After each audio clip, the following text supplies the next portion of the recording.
And lovely to be with you this afternoon. Today, I want to talk to you about safeguarding policies and how far is far enough and how far is too far in terms of your policy. This has been brought to my attention. It's been spurred on by the news yesterday that Craven Town Council has sent its safeguarding policy back to the initial safeguarding committee for review. The policy had been approved at a smaller group stage, policy committee stage, and had gone before the main council when it was decided and discussed that they wanted it to go further than it did. And some of the comments from councillors that were there were around that the council ought to be doing more than what it was supposed to be doing, and comments around going for enhanced DBS disclosure on employees, including casual staff, where they were working closely with children and youth groups at recreation grounds and at events such as Remembrance Day, where casual staff were also taken on. And there was a comment from another councillor about seeing stall holders included in the safeguarding policy and asking what checks were made on them. Really, I think important observations. And firstly, I think it's really important to see that councillors are taking that view around what they can and can we extend it even further. But what it did bring to mind was not necessarily in this particular context, but I think for those of us who work in the world of safeguarding, whether it's for children or adults at risk or those who are just generally vulnerable, our first priority is usually to protect them and to prevent harm from taking place. And I've said before, and I'm likely to say it time and time again, that our efforts to protect vulnerable people, young and or old, are often the areas that get us into trouble rather than where we are intentionally setting out to do harm. That is a very, very minority area from professionals. It tends to be we get into trouble because we're trying to do things to protect young people and perhaps aren't giving the fullest consideration to what we are able to do or not do.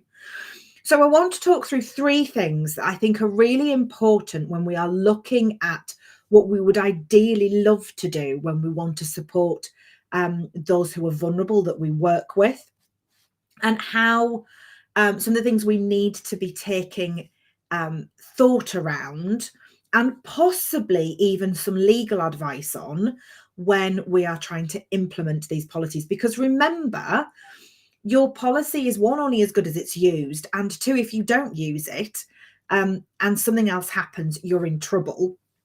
And if it's not fit for purpose, you're equally in trouble as well. So the first thing to consider with any of these types of documents is, what do you want it to cover and what does it need to cover? So you absolutely have to start at the what does it need to cover. But then if you want to extend that, what do you want it to cover? Because it's what you want it to cover where you're potentially going to run into some difficulties. Not that you can't do it, but that you need to think very carefully about the mechanisms to allow you to do that. So what do you need to cover and what do you want it to cover? And then when you've considered both of those, and you might, I love lists, you might have a list of what you think what it needs to cover and then what you want it to cover. The second thing that you then need to do is understand, can you do what you want to do? So your list of what it needs to cover, you're probably all right with, because there's probably, if you think of education, it's probably a list of things that say you have to do this, and there's probably some legal responsibility on you to do that. But there may be other things, so DBS checks that you might want to do that have other pieces of legislation and pieces of guidance around them. So whilst you might want to have an enhanced DBS for everybody, are you able to do that? Is that something that legally you are able to do? Because if you put it in your policy and you can't do it, you're going to be in trouble if something happens. So think about, yes, it would be brilliant and this is what we want to do, but can you actually do it? One, legally, can you do it? And secondly, practically and possibly financially, can you do it? So that's the second thing. The third thing is that even if you can do it, should you do it? In doing that next step, are you potentially overstepping boundaries? What do you know where your organisation, whether that is a local authority, a school, a charity, a sports club, a statutory body, do you know where your responsibilities start and end? And are you, in deciding what you need to do and what you want to do, then deciding you can do it, are you doing it within the confines of what your responsibility says you need to be doing? Or are you overstepping into somebody else's remit or taking a step potentially too far, which could land you in difficulty? Now, when I say in difficulty, I don't necessarily mean that you are not going to protect the young person or the vulnerable person. But what you might do is put yourself and your organisation at risk. And nobody wants that, particularly where you are providing really great services. Yes, you want to protect the young person or the adult that you're working with, but you don't want to do it to a point where you are putting yourself and your organisation at risk of either legal proceedings, financial claims, or potential disciplinary action, because that is not going to help the multitude of other people that you are there to support and to work with. So the next time you want to do something, the next time you want to take that action step, ask yourself those three questions. What do I need to do, and what do I want to do? Can I do what I want to do? And am I overstepping any boundaries here? And if you ask yourself those questions, then you are going to be putting yourself in good stead when it comes to that decision-making framework. Obviously, you need to work within the confines of what your role is. And don't be doing this in isolation at all. You need to be speaking to those that you work with as well.